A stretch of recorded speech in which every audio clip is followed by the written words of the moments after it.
decades of the reign of David and the first decades of the reign of Shlomo. So there's like about a 40-year window of tranquility, of greatness.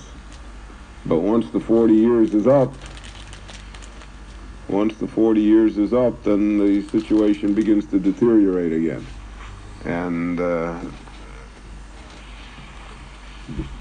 I imagine that's what they say, when you're on top, there's only one way to go, and that's down. So here also, he had achieved it. So Vayomer HaMelech al Noson Anovi, the king called in the prophet Noson. You could not build the Beis HaMikdash without a prophet. The prophet had to tell you the spot where the altar was, the Mokom Mizbech. The prophet had to tell you, he had to instruct you, guide you in the building of the Beis HaMikdash. So he called in Noson, and he said to him, Re'eino Anochi Yoshe Beveis Arozim, Ve'arono Elokim Yoshe Besol Chayuriyah.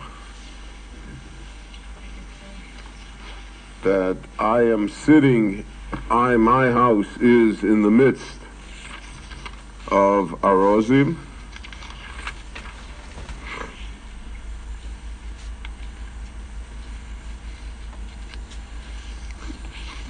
Arozim meaning cedar wood.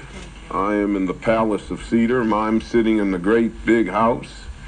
The Arono Elokim Yoshe Besol Chayuriyah. And God's ark, the Lord's ark, is sitting in a tent.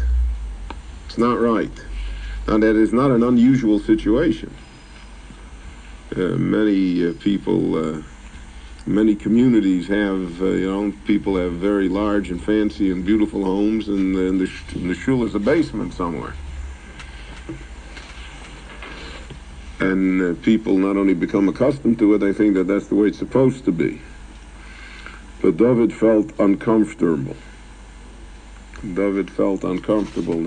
Sitting in his palace, that the ark of the Lord